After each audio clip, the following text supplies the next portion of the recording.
Hello everyone. Have you ever seen a snake that's just eaten a rat? It's really something. You can physically see the rat moving down through the snake. And until that rat is digested, snake is not moving all that fast. Why in the world am I sharing this image with you today? Well, guess what? That snake is our economy. It was moving along pretty well till about February of 2020. We all remember that quite a few things happened around that time, but the thing that happened that's still having the biggest impact today might be the fact that from then through the following 15 months, we printed off and circulated a whole bunch of new money into the economy. Specifically, the M2 supply, which measures cash in checking and savings accounts and other forms of cash on hand, increased by over 30%. That money was being injected directly into checking accounts across our country. And just like the snake, we had to do it to survive. But yeah, it was a big fat rat that we ate.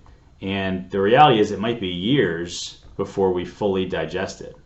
When you combine all that new money in circulation with a crippled supply chain, now you've got more money chasing the same, if not fewer, goods.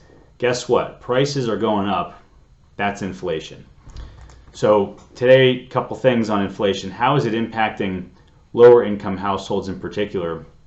Number one, we're seeing the headline number come down. It's still very high, but if you break it down by components, let's dig a little deeper here. So we've got high food and rent prices still. That is a little more concerning, and I'd say probably the most concerning components of inflation right now, because they've yet to peak.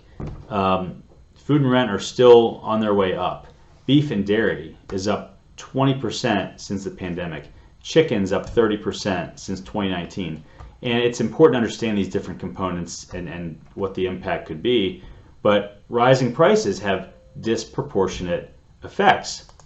So the percentage of spending going to these necessity components varies really widely across the different income demographics. And obviously it's easy to see that lower income households spend a larger share of their income on things like groceries and rent. The higher income earners that have that disposable income, they have more of a cushion, they can absorb this.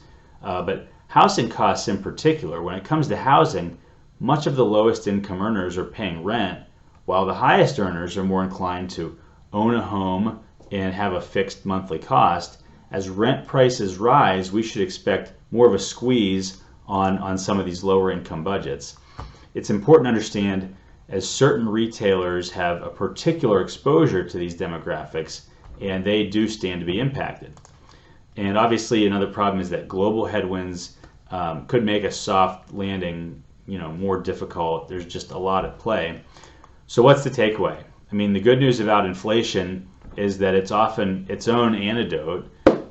When prices become too high, demand can be curbed, the economy will slow down, and you get prices start to go back down. So it's not going to happen overnight. The Fed is going to do what they can to raise rates, and yes, that's going to create more headwinds for economic growth, but just maybe that slowdown will give supply chains some time to heal, and it'll be on companies to figure out how to grow our way out of this, like they have time and time again. And that is the good news that remains today, is that companies are making money. The good news is we're invested in stocks. We're not invested in GDP, but we're finishing up what looks like it will be the biggest earnings season ever for the second quarter in the S&P, and the outlook for the third and fourth quarter are better and better yet, and that's taking everything into effect that we're seeing today. But in the meantime, we're thinking it's probably going to be a period of slower than normal economic growth as we digest this big old rat, but we don't think it's a situation that cannot be overcome. So thanks for tuning in. If you have any questions or comments, do not hesitate to reach out to us. We're here to help. Thanks.